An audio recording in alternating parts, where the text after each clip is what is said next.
Who's friends with all the night dreamers talking to you at night? Gary on the radio, but maybe he's not in sight. Bigfoot's on his tail, flying UFOs, that's right. Gary's talk show radio, Wednesday, Thursday, and Friday nights. If you need a friend to talk to, he will always be there. The Night Dreamers talk show will fix your despair. If you want to talk conspiracies, Night Dreamers is for you. Top secret case, alien space, it's Gary with the news. Tune in on the radio, don't let Big Brother know. They're listening to everything, even Gary's late night show. If you need a friend to talk to, he will always be there. The Night Show Dreamers talk show will fix your despair, because Gary's talking to you at night. Here now, the news. I'm Guy Ticker, Night Dreams Talk Radio Network news director, anchor reporter, and feng shui consultant. Scientists warn Americans could run out of groundwater by 2050, causing food prices to rise. No kidding. Researchers at the Pacific Northwest National Laboratory created simulated scenarios of groundwater extraction over the 21st century, finding 8 basins have up to a 98% chance of emptying in the next 25 years. That'd be due to taking withdrawals for drinking, irrigation, and other uses faster than what rainfall and snowpack can put in. The at-risk systems include the Missouri River and Lower Mississippi River, which provide water to more than 129 million Americans living in states like California, Texas, Montana, and many Midwestern states. Lead author of the study, Hassan Niazi, told the Daily Mail, quote, "With water supplies becoming increasingly limited, climbing water costs can cascade across sectors, causing food prices to rise. The U.S. reserves currently have at least 33 trillion gallons of groundwater, which is water found underground in the cracks and spaces in soil, sand, and rock. But the nation is pumping out about 80 billion gallons per day." The Geological Survey said that taking the excessive amount is compared to money kept in a bank account. If you withdraw money at a faster rate than you deposit new money, you'll eventually start having account supply problems. With plummeting groundwater levels, streams would disappear and the earth could sink and collapse, damaging roads, buildings, and other structures above the ground. Many prior studies have shown that as groundwater demand increases, aquatic ecosystems could face greater stress. Water contamination could spread, and the land above diminished aquifers could sink into the earth more often, a phenomenon known as land subsidence. The authors add that competing interests for water stem from many sectors: energy, manufacturing, agriculture, livestock, etc. Each of these can face unforeseen stress due to increasing demand for water within a region, driving a resultant rise in groundwater extraction. The team found that about 105 million people currently live in water basins that are likely to undergo peaking before 2050. An additional 24 million people live in basins that won't undergo peaking until 2100. Finally, they wrapped it up by saying, quote, "Our scenarios of the future are exploratory, meaning they are what-if evaluations, and are not necessarily predictions of the future." Thanks for the pep talk. In other news, a farmer finds a mysterious charged space object on his land, and experts brand it deadly. The mysterious and deadly space object plummeted from the sky to land in the canola field of an unsuspecting farmer in Canada. Barry Sawchuck was driving around with his son when they came across a webbed hunk of metal, measuring 6.5 feet wide and clocking in at 88 pounds. The pair were checking fields to start seeding near Ituna, a small town in Saskatchewan, Canada, when the space junk appeared. They thought the bizarre charred chunk of fiber and metal was rubbish at first. Barry told the Canadian broadcaster CBC, quote, "Originally we just thought it was garbage, until we got closer." But upon closer inspection, the dad said he knew it was space junk right away, and everybody had a chuckle over it. Ha ha, hee hee. Oh no. I'm Guy Ticker. The news is brought to you by Night Dreams Talk Radio Network. To submit a story or to get all the latest news, go to nightdreamstalkradio.com, because the truth is out there. You are listening to Night Dreams Talk Radio Network, the home of Night Dreams Talk Radio, with Gary Anderson, syndicated worldwide. Paranormal Talk Radio, like you remember. Well, it is already the 1st of August. Summer is going by so freaking fast. And I'll tell you what, here in the great Northwest, the weather this year, fantastic. Hardly any rain except for Monday. A really weird weather, but I'll tell you, you're going, JC, for really a hot spell too, aren't you? Yes, my goodness, that's that's an understatement, but yeah, definitely close to 100 here today. Well, gee, you can put bacon on the pan and just put it out on your porch. Oh yeah, I was frying eggs on the hood of my Jeep just the other day. Probably, knowing how cheap you are. Well, I heard you're going to have a yard sale. Is that true? It is. Boy, you got feelers out there everywhere, don't you? Well, I checked Marketplace. Yeah, well, yeah, I'm busted, I guess. You got me. Now, are you going to have it in the front or back? Front. Well, Front. Have you talked to your landlord? Because look, if you sell your front yard, have you thought about the inconvenience you're going to have to get in your car? You're going to have to go out your back door and walk all around the block to get to your vehicle. Why don't you sell the backyard, and then you can go out the front door like normal? Well, I didn't think that far ahead, but I believe. Oh, wait a minute. I read it wrong. You're not selling the yard. You're selling stuff in the yard. Yeah. Hello. Well, hey, Marketplace, you have to read it. I just skimmed by it. Yeah. And I used to have a garage, believe it or not, out back. I don't know if you remember that or not. What happened to it? Well, I had a garage sale. What do you think happened to it? Oh, did they take it all in one piece? They took it a bunch of pieces. They came here and just tore it down. And they actually did take it, believe it or not. Oh, yeah. Well, people are asking me constantly, why do we have a lot of commercials on the show? Uh-oh.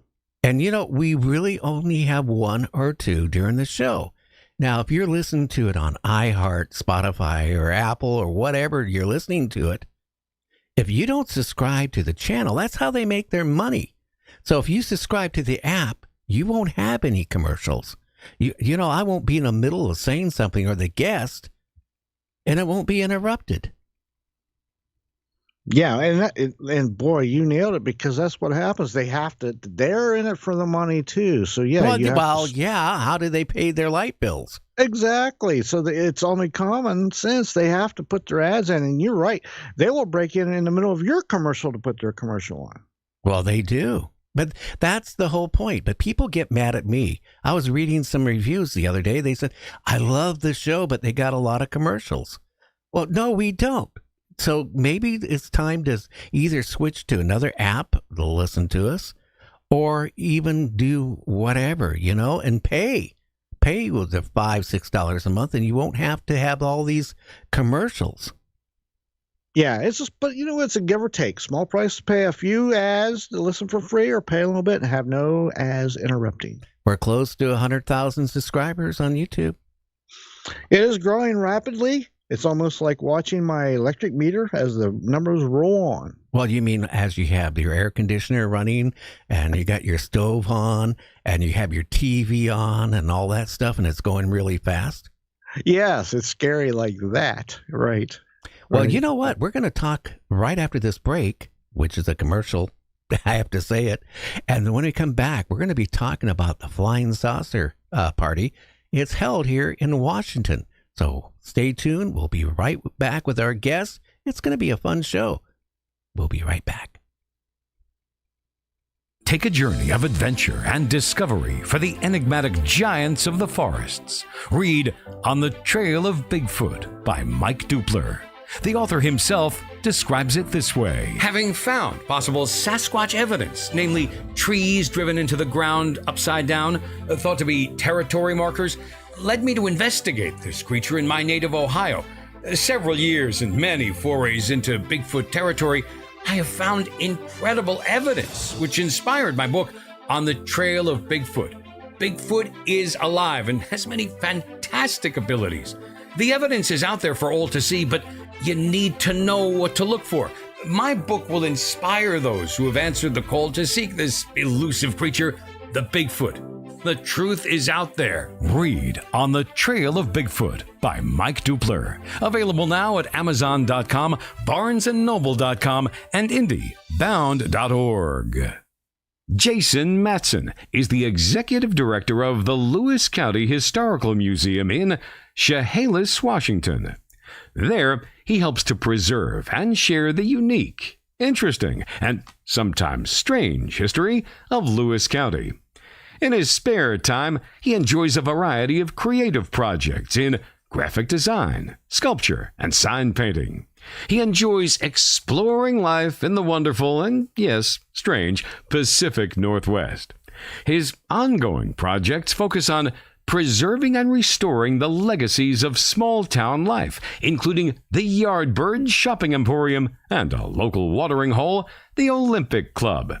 Similarly, he's also lent his skills to several projects in support of the Twin Peaks franchise.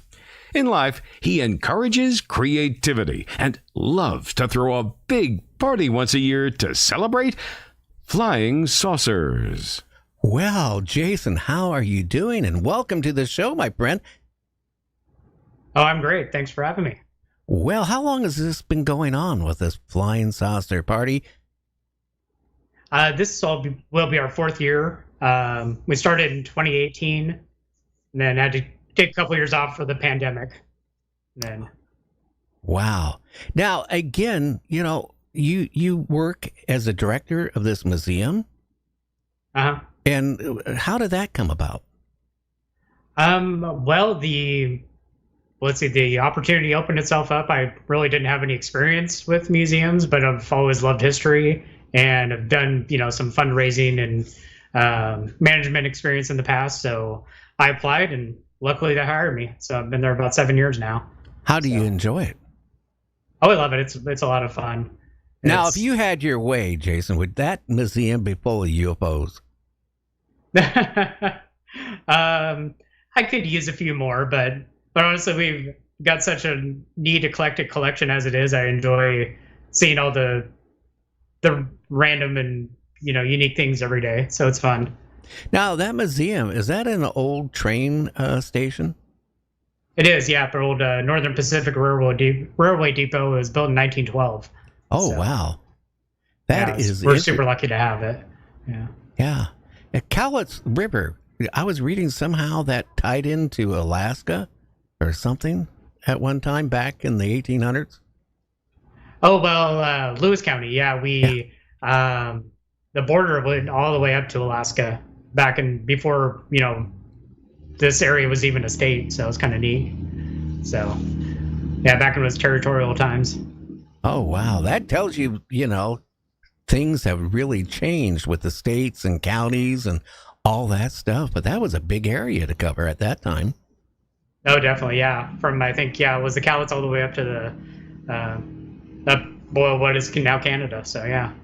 Now, you are into UFOs. I can take it very obviously. How old are you when you got interested? What got you into this subject? Well, I mean, I grew up watching Star Trek and Star Wars, of course, but when I was 12 years old, I actually saw it wasn't a flying saucer. It was one of the black triangles that are pretty well known and seen a lot. So, where did you see that at? Just outside of, I grew up just outside of the city limits, and walking down the hill to catch the school bus one morning and saw it up on the neighboring hill. It just kind of floated up over the hill and disappeared behind the neighboring hill, and no sound or anything. So, how big was it? Do you remember? I mean, was it small? That's something, I was going to tell you, Jason, I've been doing this a long time, and, back years ago, UFOs were like 25 feet, 30 feet in diameter. Now there are people reporting them the size of Walmart superstores. How big was this craft that you saw? I would say, it wasn't, it's kind of a ways away, but it was good size. Definitely bigger than a helicopter or a typical airplane.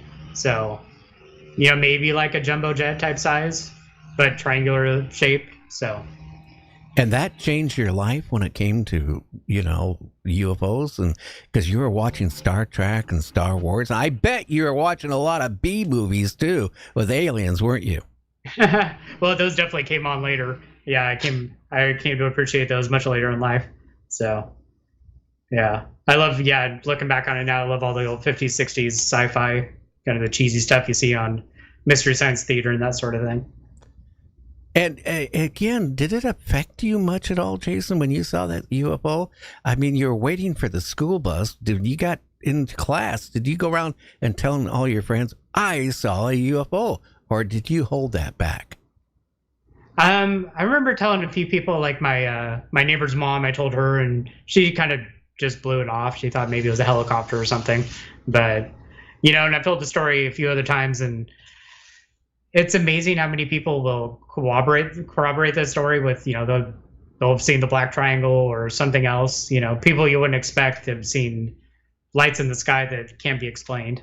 So, were you scared at all after that? After you saw that, did it concern you? I mean, when you went at bed at night, did you think about it? Oh God, maybe they might be abducting people, or did any of that go in your mind?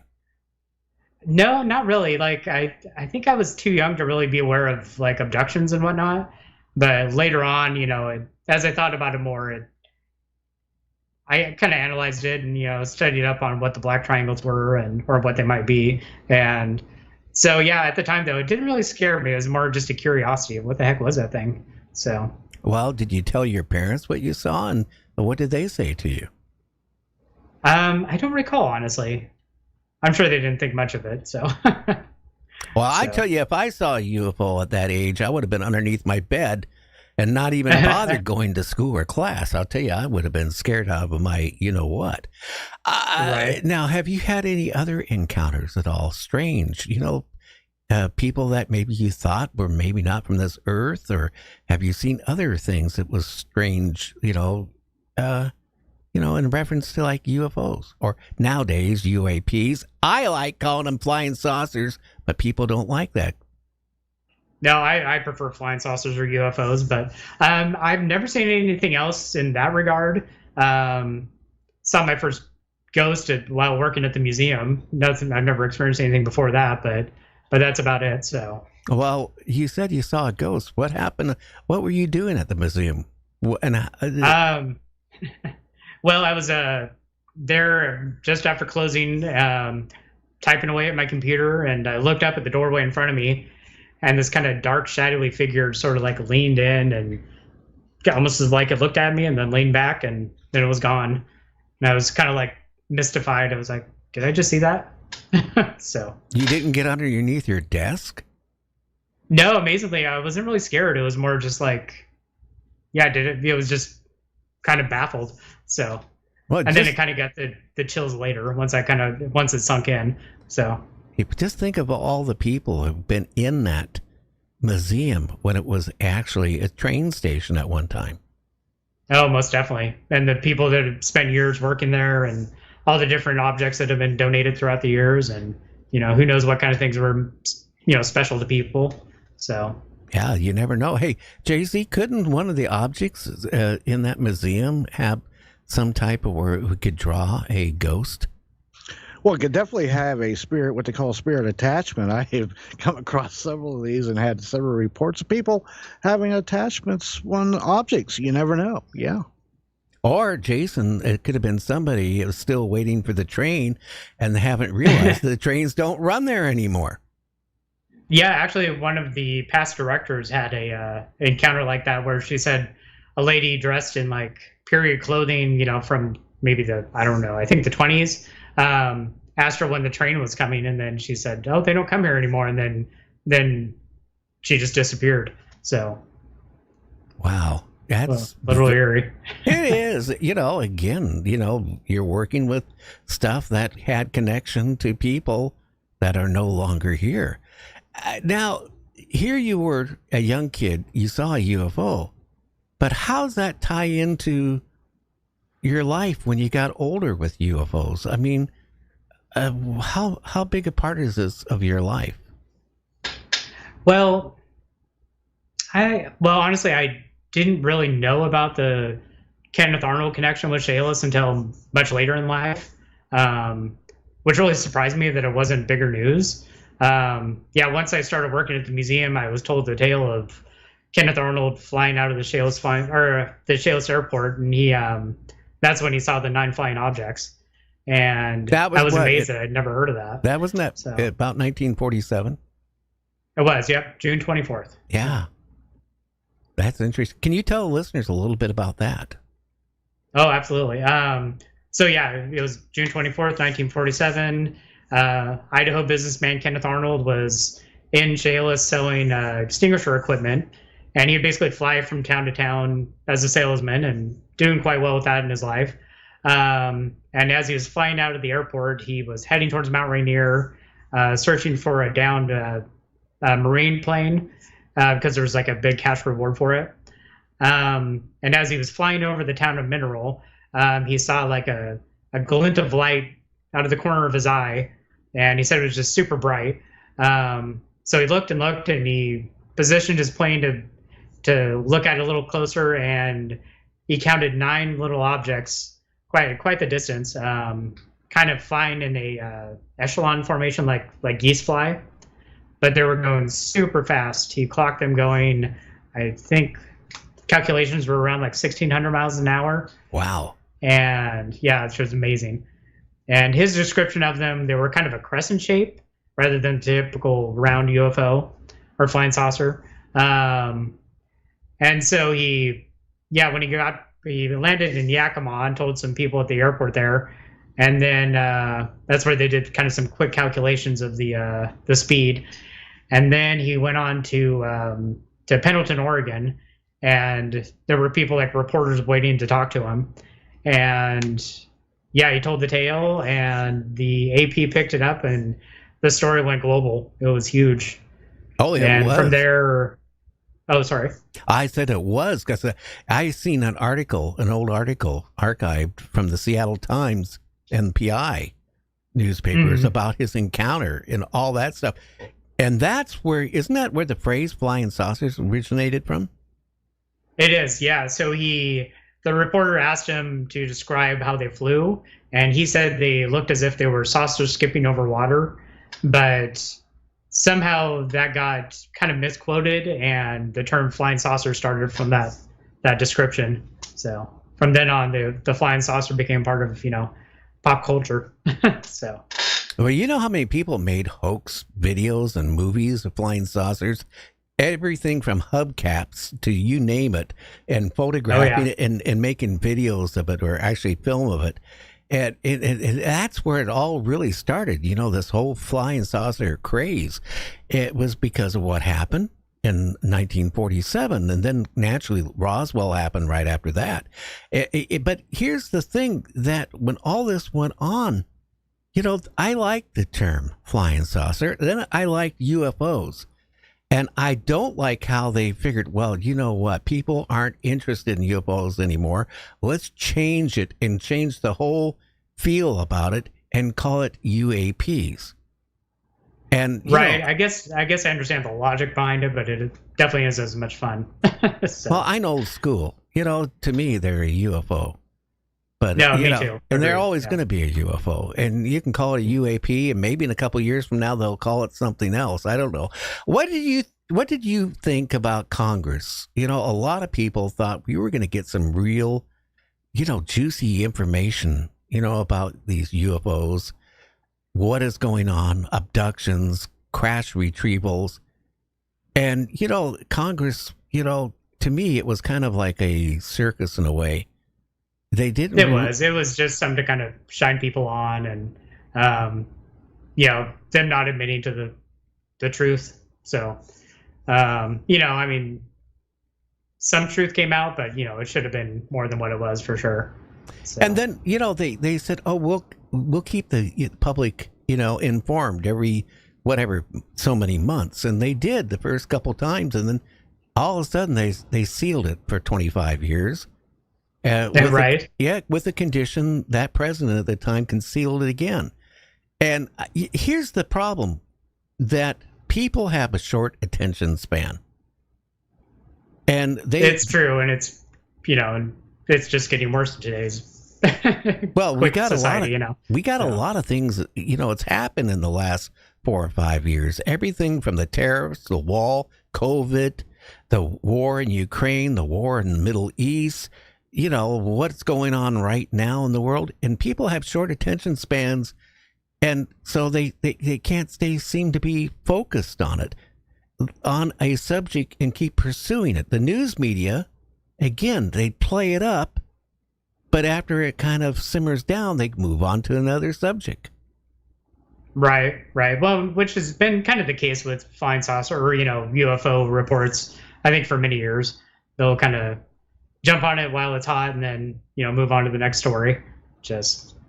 And well, it's almost like you know, NASA, people kind of lose interest in the space program, you know, if something really exciting isn't happening. So it's an interesting aspect of society in that regard.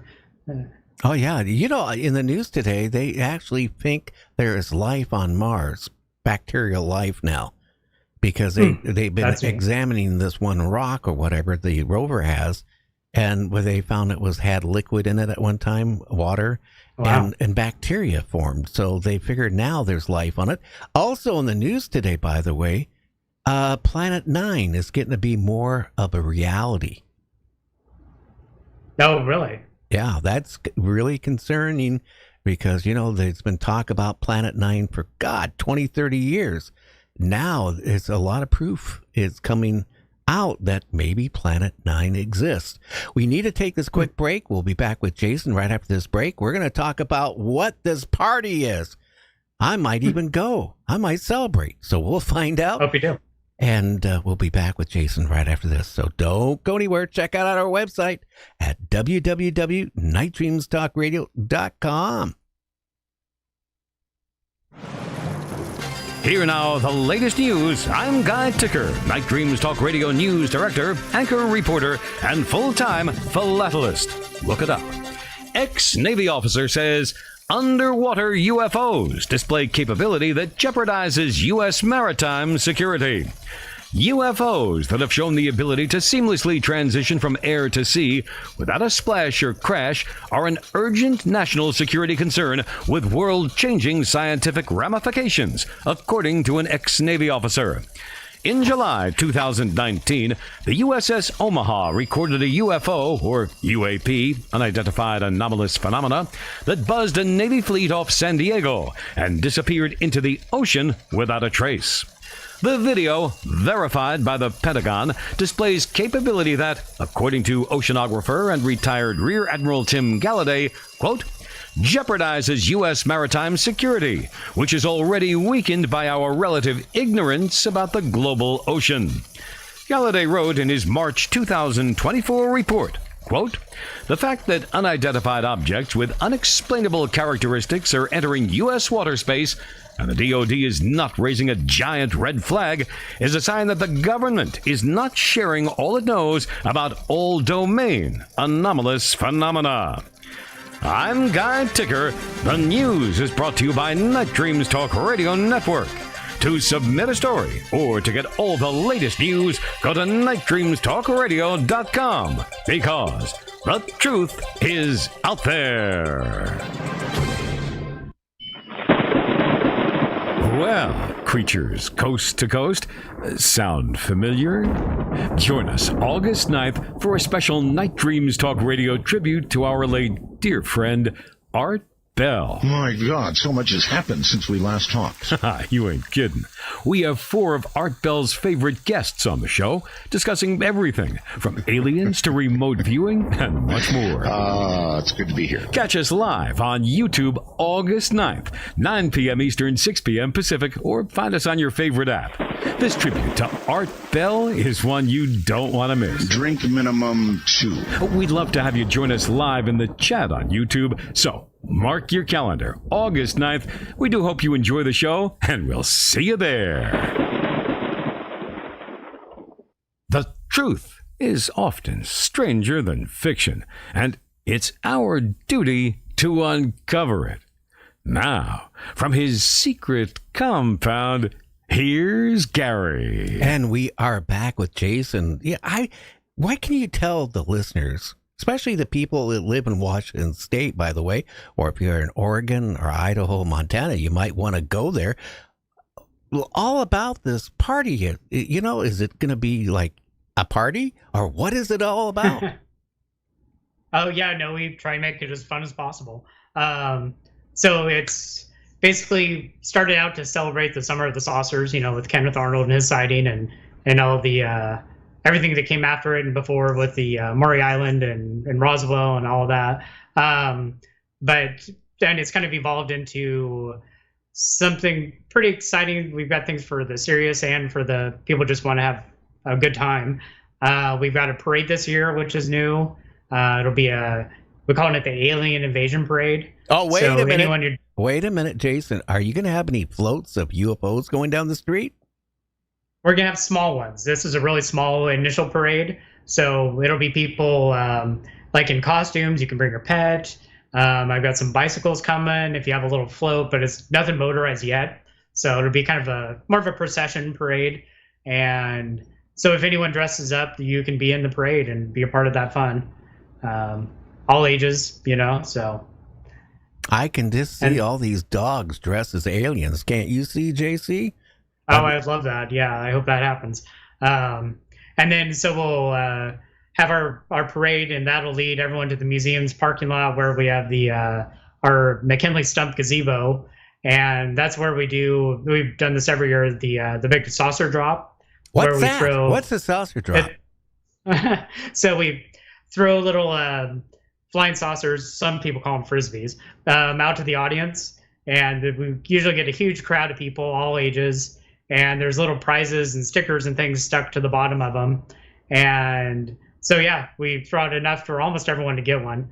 And it kind of harkens back to the Crazy Days event that Chehalis used to have, where they throw out like cardboard discs with same kind of deal with prizes and stuff on them.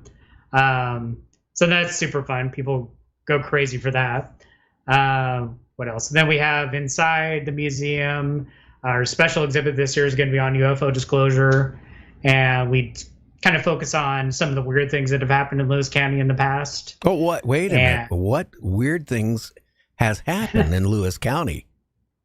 Well, of course, Kenneth Arnold. Then we had the nudist from Venus back in 1950. Oh, wait a minute. Wait a minute. You should have seen my producer. He's on camera. You guys can't see him. As soon as you said the nudist, well, his eyes just lit up. What is that? What was that? What was that all about? So this fella from Centralia was out visiting or just driving through Mineral, Washington, which and he came across these.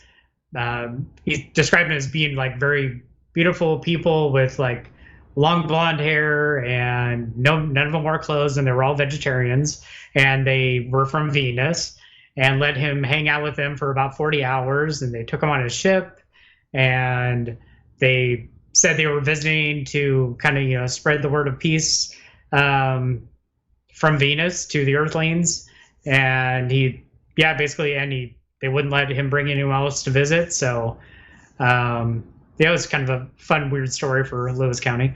Even Ken Farrell came out to like check it out later. That is really, kind of a naked and afraid situation there. Could you imagine, JC, that you ran across a bunch of naked people from a UFO from a planet? That would be a whole new outlook on what's going on out there. That would make you believe, wouldn't it? It would. Believe something, yeah. It was. Now wait a minute. So this party, you're not going to have any naked aliens running around, are you?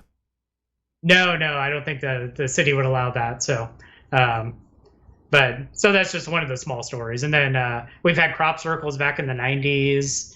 We had the flying man of Chehalis, where he was some lady witnessed a man flying over a barn, and he had these big wings and dials on his chest, and very weird, unexplained thing.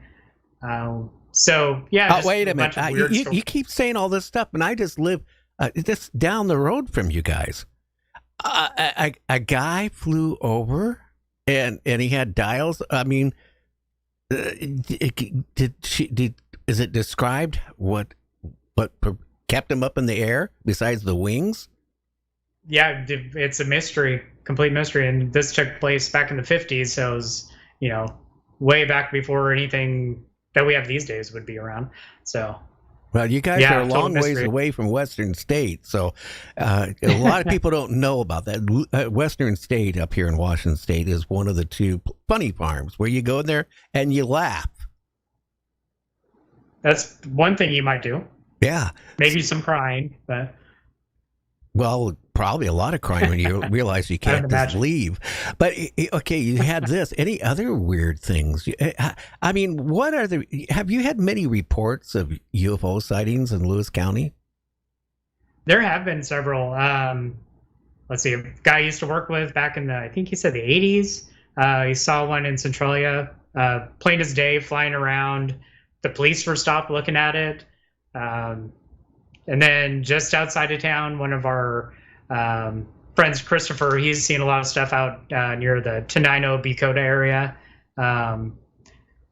It's interesting. Our area has a lot of strange phenomenon.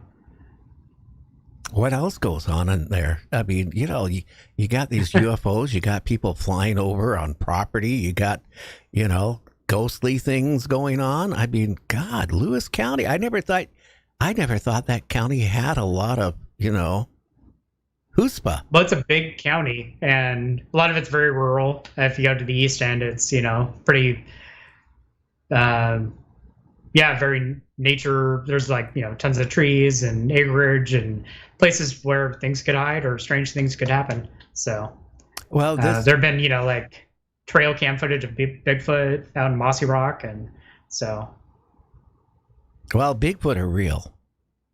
I can tell you that. But again, there's a lot of woods there and all that stuff. I mean, some of that stuff is really out, isn't it a lot of farmland there too? In that There's area? some of that, definitely. Oh, yeah. So again, with these UFOs and all this stuff, you got this thing going. How many people showed up like last year to it? Gosh, I think we've first couple years and nearly 1,000 the first year and second year, and it's been great.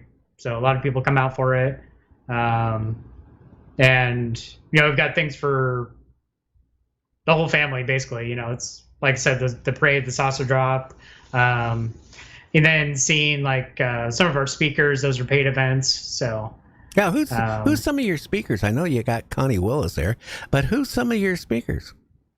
So we've Charlton Hall, he's kind of the hopeful skeptic, he liked to describe himself. Back in the 70s as a teenager, a friend of him and a friend of his, they did a hoax where they were like dressed up in foil aliens and made the news. It was huge.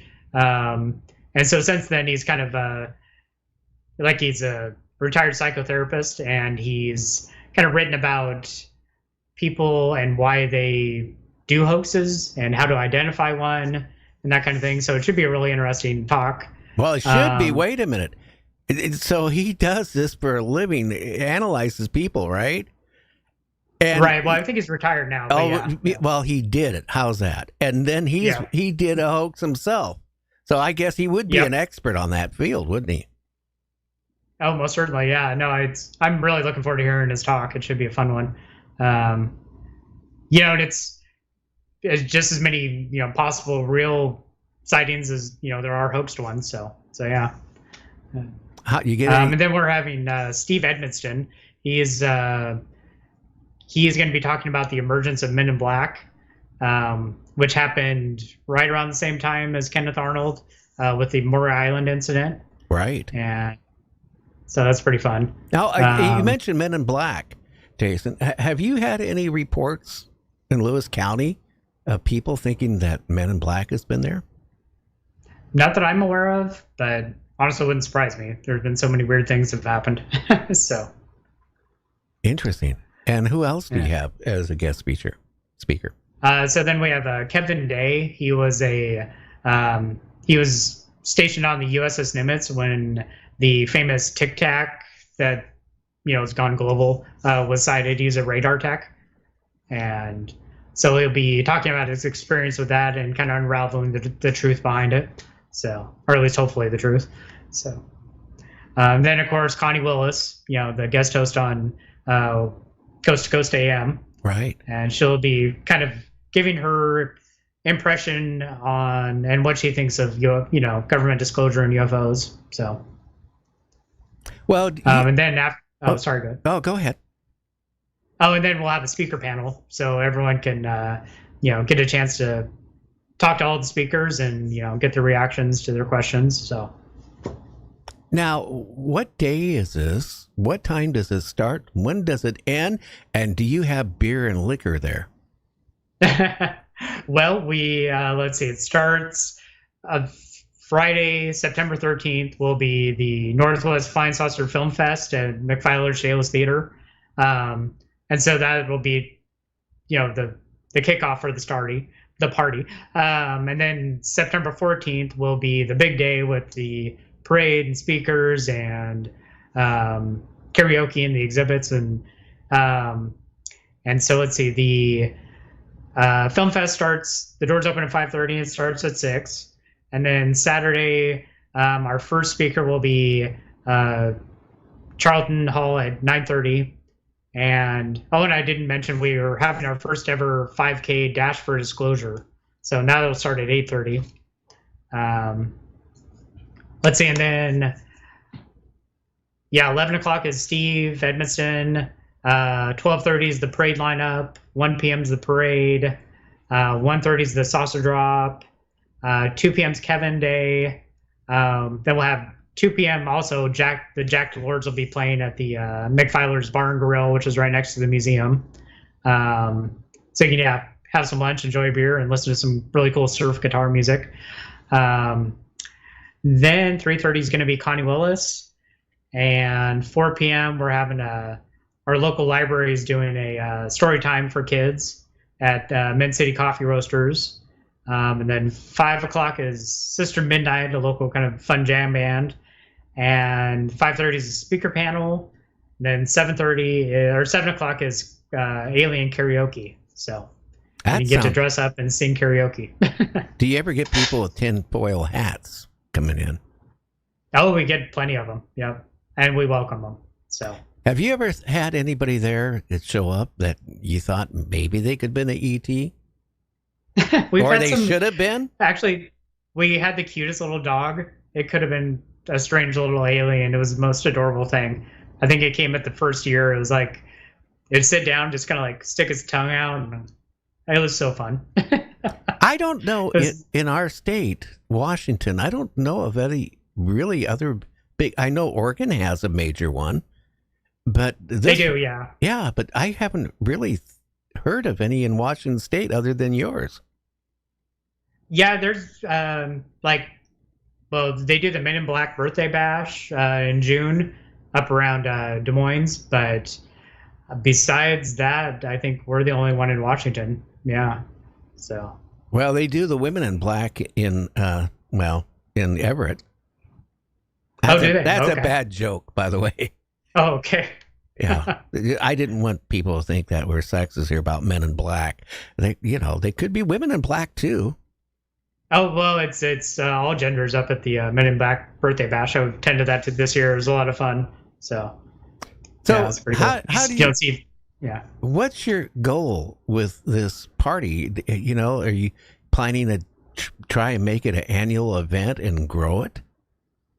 Oh, we are definitely, yeah. Each year it's gotten bigger. We add more events to the event or more activities. And yeah, the more we do it, the more the town of Chehalis embraces it and participates. So a lot of the downtown businesses, have specials and decorate their windows and that kind of thing. So, yeah, we're hoping to get the whole town involved and to really embrace the fun history of flying saucers in Chehalis. How about the T-shirts?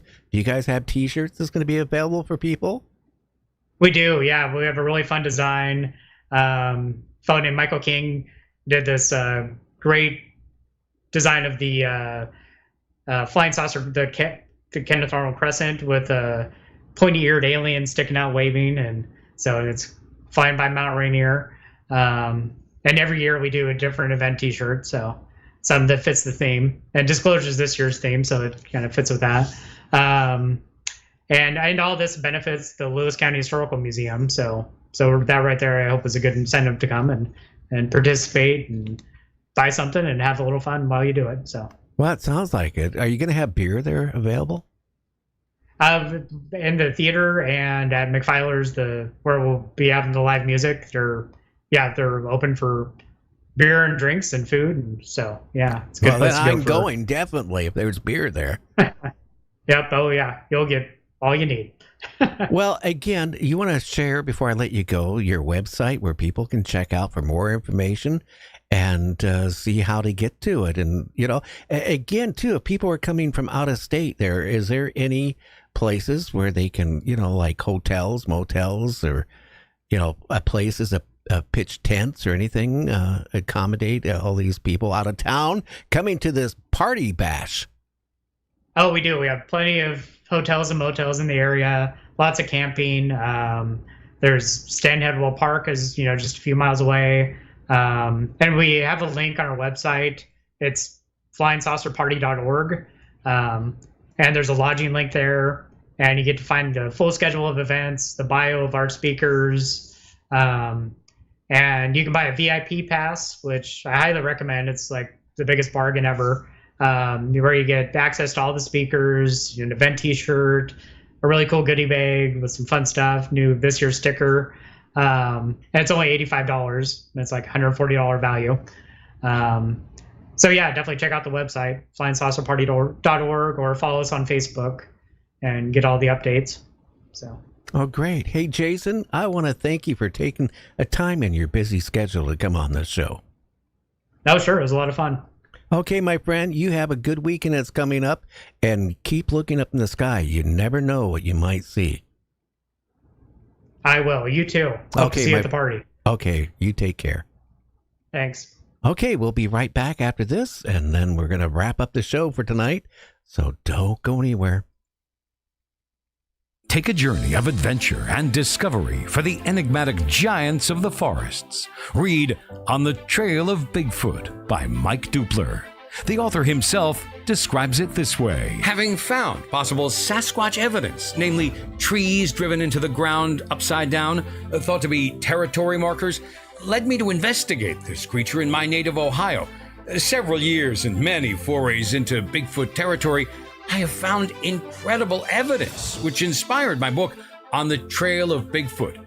Bigfoot is alive and has many fantastic abilities. The evidence is out there for all to see, but you need to know what to look for. My book will inspire those who have answered the call to seek this elusive creature, the Bigfoot. The truth is out there. Read On the Trail of Bigfoot by Mike Dupler. Available now at Amazon.com, BarnesandNoble.com, and IndieBound.org. And we are back. You know what, JC? Another thing people have been asking is, well, why is the show doing so well? And what do I think about the show, well, picking up like it has in the last couple months? And my answer is to everybody here, I don't really give it much thought.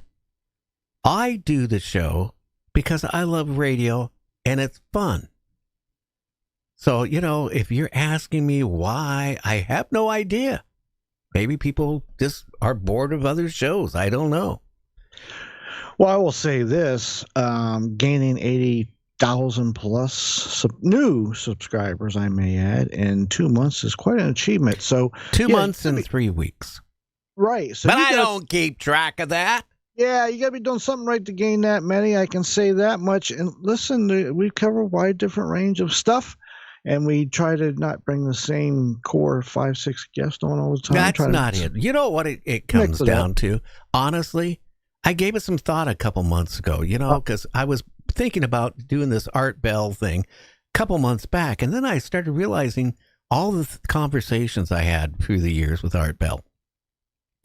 And how I even, you know, started being adapted to how talk radio has changed. By the way, I think Art Bell right now would be turning in his grave because, you know, talk radio, because one of the reasons why he gave up doing Midnight in the Desert is he thought that internet radio was going to be the biggest thing in the world. And after he started doing Midnight in the Desert, he realized it's not the same as when you're working on radio stations and broadcasting out there AM and FM. It's different. You got different listeners. And because of that, you got over 1 million plus podcasts. And there's 1 million podcasts out there. I'm going to be honest with you. If I upset some people, that this is my take. And I was one of them that was making the same mistake. They don't know what they're doing. They get on there and they think, oh, I'm a talk show host. And they don't know the subjects. They bring repetitive guests on, which we do occasionally, because we get a lot of people saying we want this person back on, we get them on. But the point is, a lot of the guests don't even know what they're talking about.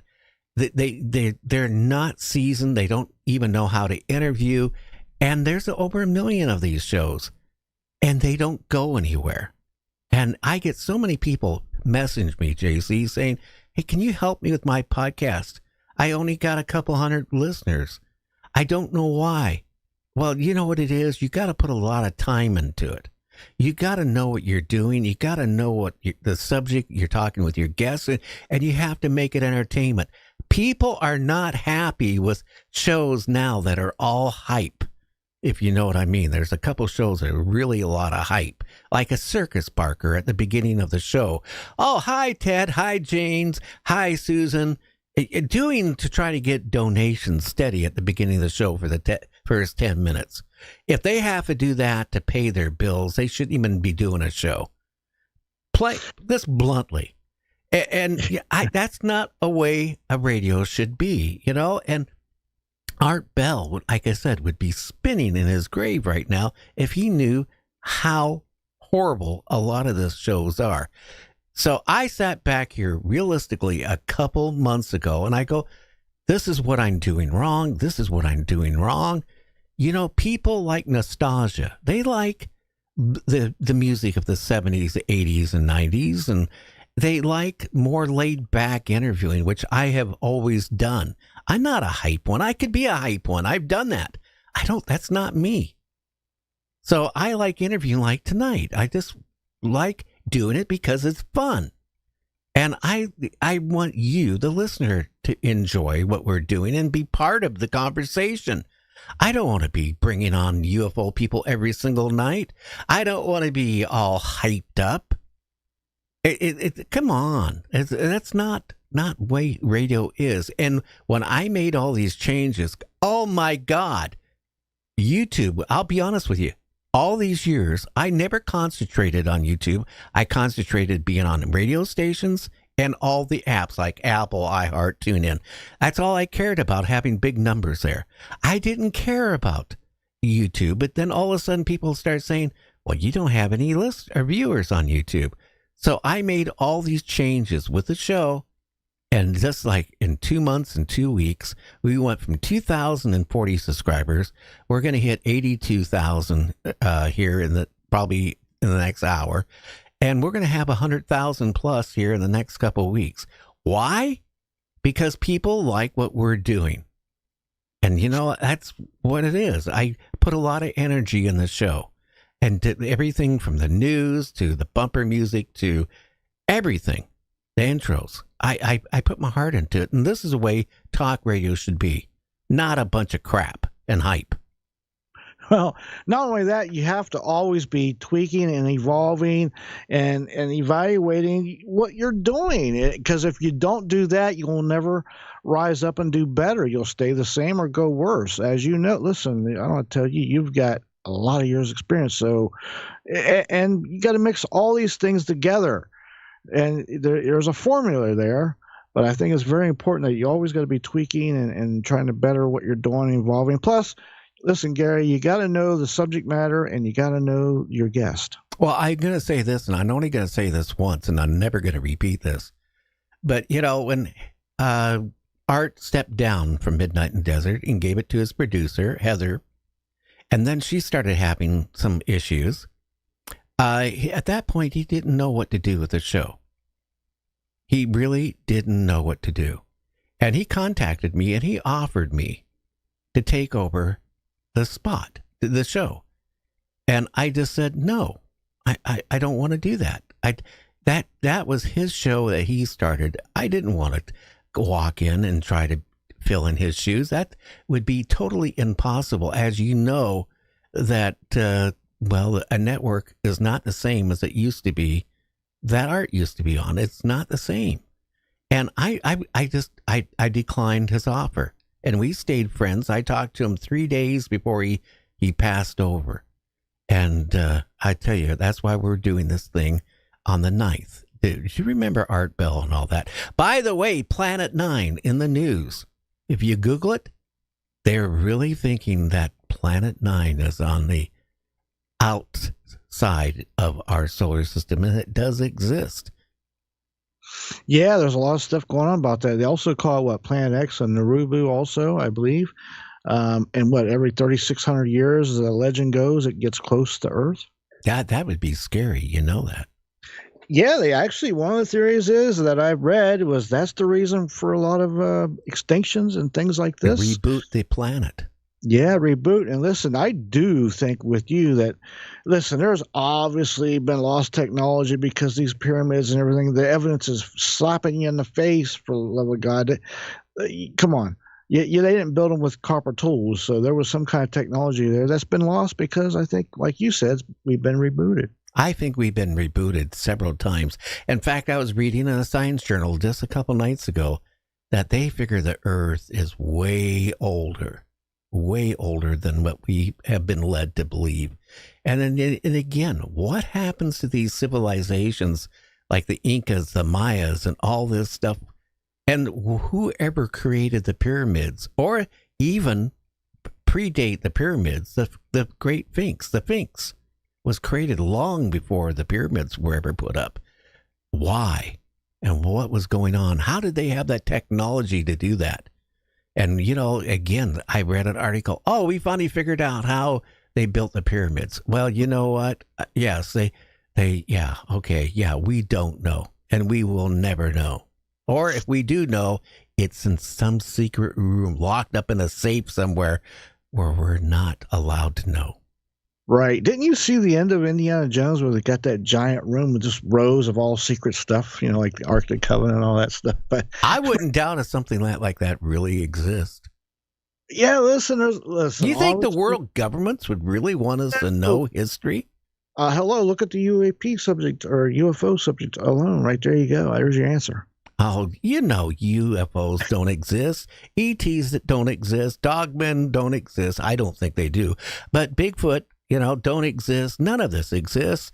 Ghosts don't exist. Interdimensional, nothing exists. We don't even exist. In fact, I was reading another scientist published in another science journal that we're a hologram. We're not even real. Okay, but I'm going to ask you a question, JC, which I asked my grandmother when I was 6 years old. I said, Grandma, okay, if God is all being, what created God? And she got mad. She took me into her bedroom. She put me on her lap and paddled me. And she goes, don't ever ask that question again, because they can make you go crazy. We're not meant to know all the answers. No, that's what I'm saying. We don't know. No, and the other thing too, Gary, if there was a catastrophe where all mankind ended and 2, 3, 4, 5, 10,000 years went by, and then started, human come back again, and we would be like the pyramids. But you could imagine looking through the rubble in a desert somewhere or in South Florida, and they find this big statue of Goofy. Would they think that was one of our gods or something? You get what I'm saying? Well, how about, the Planet of the Apes?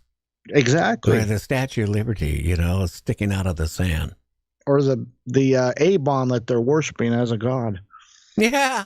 Could you imagine, though, again, if we could have maybe never been the intelligent species, maybe it could have been your cockapoo. or maybe it was a dolphin. You're right. Yeah, who knows? Right? I don't know. Again, are we really that intelligent? Because look at us. We've been in war since Cain and Abel killing. It's never stopped. So how are we going to ever be as levels?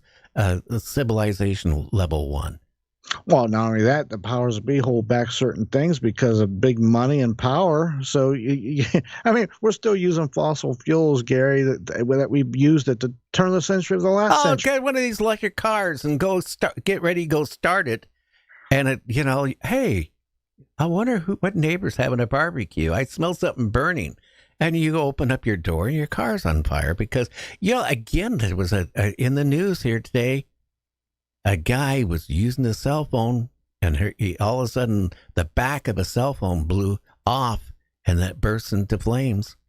Let me tell you something. That's the lithium battery. Lithium and water does not mix. It instantly will be a fire and explosion of 3,000 degrees. Yeah. Hey, for guys, don't ever put your cell phone in 2 places. One in your front pocket and never in your shirt pocket above your heart. Well, if your phone decides to blow up. Or how about when you're making a call when it does? I guess you're going to hear that one. That's another thing. Why is it when you have a cell phone, you pay $1,400 for it. It works good. And soon as it hits 3 years, all of a sudden it starts crapping out. Well, yeah, Gary, it's like the light bulb. You can't make something that lasts too long. They'll put themselves out of business. They need you to keep coming back. And then I bet you got another phone that you pay a lot of money for that they won't recognize or accept. Well, I do. One that I had for less than a year, and they said, I won't say the network it's on. It starts with a V. Oh, we're not going to support it anymore on our network, and nobody else is. So I was sitting with a phone that was expensive. Hey, I can get on the internet with it, and that's about it. Well, on Wi-Fi. Hey, why do that when I got tablets and computers everywhere? That's the whole thing. Do they have a program? We need to find that out. We need to get an expert in here on this type of thing. Do they have a self-destruct on cell phones or other appliances when they get a certain age or a certain amount of hours on it? Okay, well, you had your time. Now it's going to explode. It's going to quit working. Right. And imagine that technology is way far advanced than what we used to put a man on the moon. Okay. Years ago. Okay. The perfect example. This has more computer power than was in the capsules and what went to the moon, right? Yeah. Way more. I wouldn't put my ass in a capsule with this technology knowing it could crap out like this, let alone computer technology back then. Okay, come on. Right. Yeah, something the size of the house. Now, the only way you could get in the moon, honestly, is if you knew Jackie Gleason. One of these days, pow, right in the old kisser to the moon. That's about the only way you're going to get to the moon. Yeah, because he offered to give Alice a free ride there many times. Oh, quite, well, almost every episode. Yeah, I know. He only did one season of that show, by the way. Wow, The Honeymooners, it was only on one season. Oh, yeah, but you know what? It was when they did 30-some episodes of a season, I think. Now, but tomorrow we got a great show, don't we? We're going to be talking about ancient history, mystic objects, and all kinds of stuff, aren't we? Yes, we're going to be touching with, speaking of ancient technology and places with the Mayas, the Incas, and lost tombs, and even some Oak Island mysteries. Yeah, then our second guest, we got a great guest on back by popular demand. You might remember us older people out there, which is a few of us. Fred McMurray, My Three Sons. Who do we have?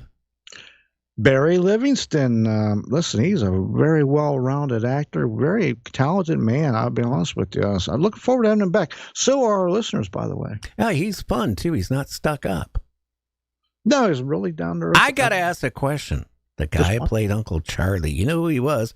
He also played in the Lucille Ball show, with her husband. The other married couple. He played Fred, whatever it was.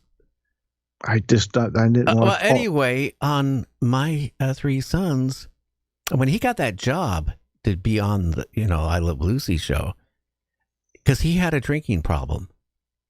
And he was told, okay, we'll bring you on, but you can't drink. And I guess there was a lot of episodes he was shaking really bad because he was going withdrawals of drinking.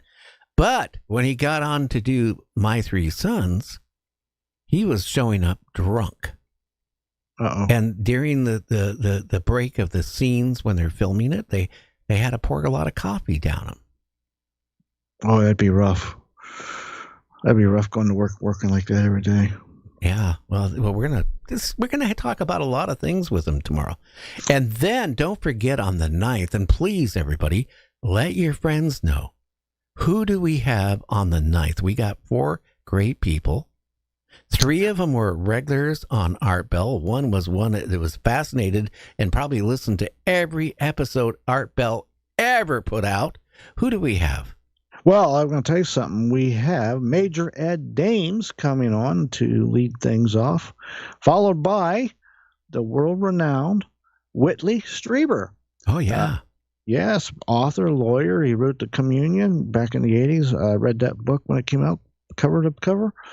And then we're going to have Stan Gordon coming on. Listen, Stan has covered it all since, 1959, I believe. And then we have James Goodall coming on. Now, you know about James Goodall. He's covered a lot of things. And SR 71. Yes, sir. Yeah. He's flew one, I believe.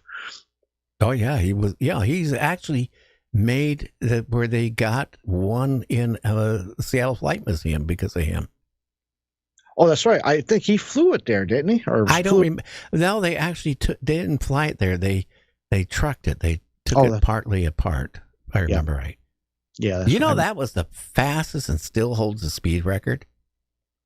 Yeah. Can you imagine being in that thing going that fast? You'd be like back in your seat, wouldn't you? The Russians fired missiles at it quite a few times, and it outran the missiles. That tells you how fast it was traveling at that time. It's still the fastest plane ever.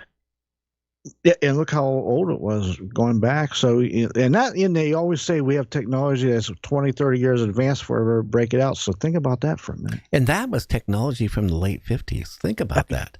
You're right. That's one, and that was supposed to be it's supposed to be all 20, 30 years in advance. So, what have they really got in some of them hangars down at these bases? I don't know, but that's another thing too. We might talk to them about. Also, that Area 51 Groom Lake area, that, all these planes were developed and tests flowing there and all that. And then later for the years with the spy satellites, they had to keep perfect record at timing when these satellites would be flying over because they would be filming Area 51 and Groom Lake. So they had to quickly, whatever they had out there on the runways, right, testing, they had to get them undercover real quick because they kept perfect records of when these things would fly by because they didn't want them photographed. No, and that's a big that is a full-time job in itself. I can just see that right there. Keeping that on the up and up from. Well, could you imagine having to do that for years and years and years? You have to. I mean, if you want to do the job right, not be expose everything that you're doing. But I think it's gotten to the point. I think they moved to somewhere else by now. Yeah, they moved to Wichita, Kansas. I don't know. They did. I don't know anything. I'm a talk show host. Oh, that's right. Of course, some people don't even think I'm that. Well, okay. Well, one of these days I might own the night, though. You know that.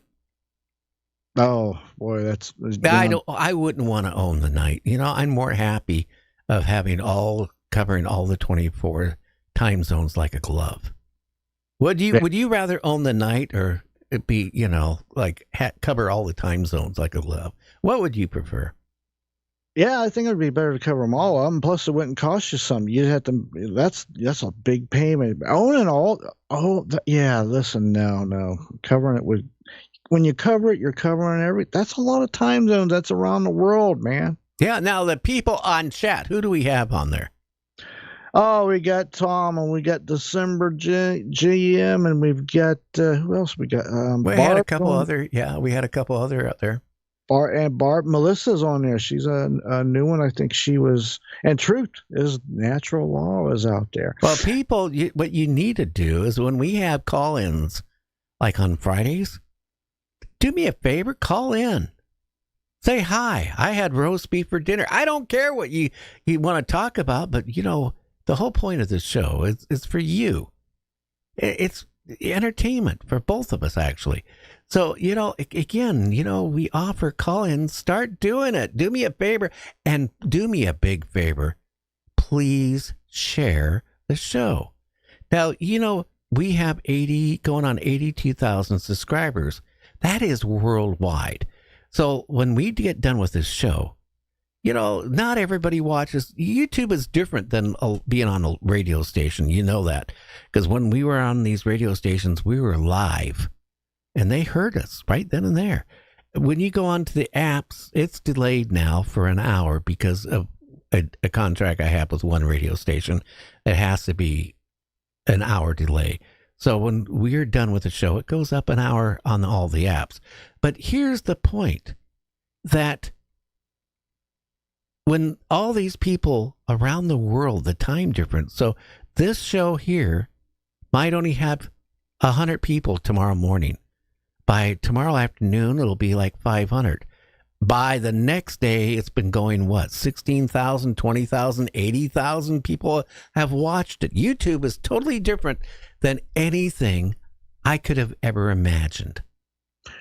Yeah, it takes about 3 to 4 days for it to circle the globe a little bit to get about the peak and we're talking thousands. You can compare our shows and guests to other similar shows. Go look at some of the other shows, out there, and look a day or two after they air their show, and look how many people are watching each episode. And go back, because this all changed when I changed this format about 2 months ago.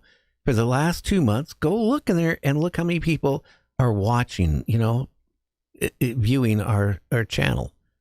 And especially compared to our total subscribers. And go to another show, it's got 3 times as many subscribers. They're not even scratching the surface close to what we're pulling in. I don't know. So I think people are starved for decent entertainment. I again, I send you over stuff as a joke sometimes of other shows. I just amazes me. And again, I shouldn't be critical. You know what? There's room for everybody. There really is. So, let them do their little thing. And, I admire them because they're at least doing something. Yeah. Key is keep doing what you do. Work on yourself, tweak yourself, always evolve and keep evolving. That's been the story. And just be you, Gary. Don't change into one of them hype barkers. Yeah. Also in the ocean. Oh, again, Captain Paul Watson. Have you heard anything what's going on yet with him? Just not really, other than the other guy did a little podcast 2 days ago, but just saying basically what we already know. I mean, he's looking basically at his age. Yeah. He's going to die in prison. Yeah. He's 73, I believe. I think he's 74 or 5 or something. Yeah. But here's the point. He did use tactics. I guess you could take it. But again, look at what these people have done, okay? Killing whales or overfishing. It's not just that. Our oceans in the next 10 years are going to be all fished out. Now, countries, it lived because of being able to fish. They can't fish. They can't support their families anymore because the oceans are dying from fish not being there. That's the scary part. So then you got the whales, okay, which are being slaughtered, not humanely at all. And if you look at it, what pisses me off, Japan, okay, which we have helped a lot, they let it happen, and it's under research. Research, okay? Now, you just killed a whale, right? And in some of these cases, like Captain Paul Watson said, that the whale has its family with them, and the male whale is trying to protect his partner, and, it's just been harpooned and what it's going through. And what is research when they take it up on the ship and start slicing and dicing and packaging it? What is research? That isn't research. And then you go in Japan and you can put the money in the machine and you can get your whale meat packaged out of a vending machine. That's crazy. It is crazy. And it was almost like they had that warrant on as an ace in the hole for almost 15 years, and when they're just ready to go out with their new ship to do this whale killing, and of course they probably got wind what Captain Paul's going to do. What do? He didn't. He was on our show. He told everybody he was going to do it. He's on other shows and his own podcast that he was going to do it. They got their new ship fitted and all that stuff to do it. So they just waited. They just baited him. They waited for when. For him to make the move. It was all pretty prearranged. They knew where he was going to have to refuel at. It was all set up. This warrant was actually squashed. In other words, it was still there, but they didn't do anything about it. Yeah, they wait for the right time to benefit them, and it was a setup. But here's the thing.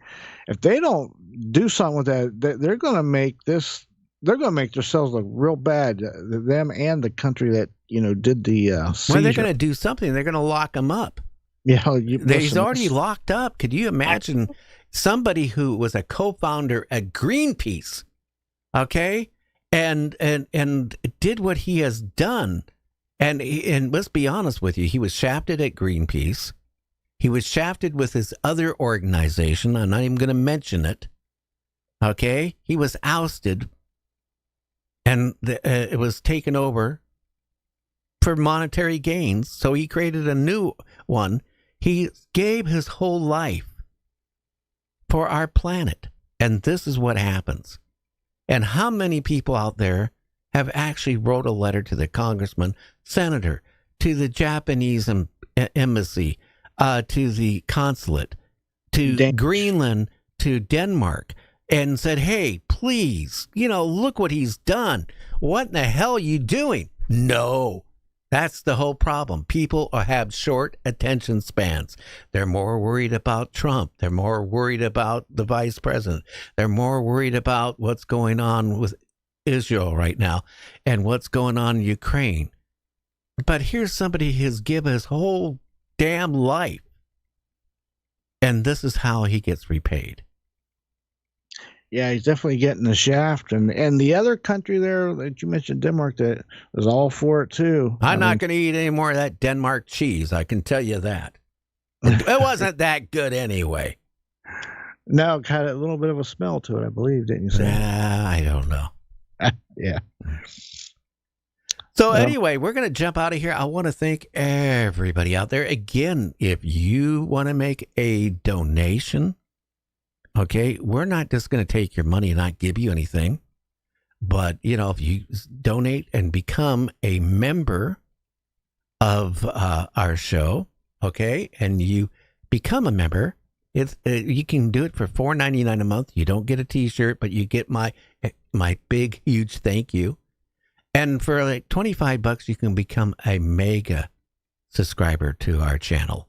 And what you're going to get a Night Dreams Talk Radio T-shirt the first month. The second month, you might get a mouse pad or something else. But we try to pay you back. We're not, just looking at, hey, hi, Ted. Hi, Jamie. Hi, Susan. And trying to be a carnival barker for money.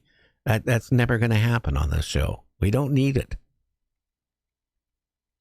Yeah, so listen, the shirts are great. That's $25 or more. You're not wearing one? I wore it yesterday, so I like to at least wash them when it's 90 degrees when you wear them. Well, I told you if you wash that particular one I sent you, better hang dry it. Okay. Otherwise, it's going to be right at your belly button. Uh-oh, cut off. Yeah, cut off. Well, everybody, I want to again thank Tom and Barb and December and everybody else. And again, I want to thank our guest tonight, Jason Matson, talking about the Flying Saucer Party.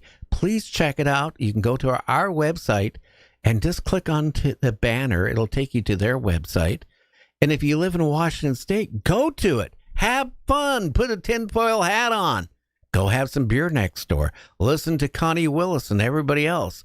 Enjoy it. Look at all the pet animals. It could be maybe ETs disguised as people's animals.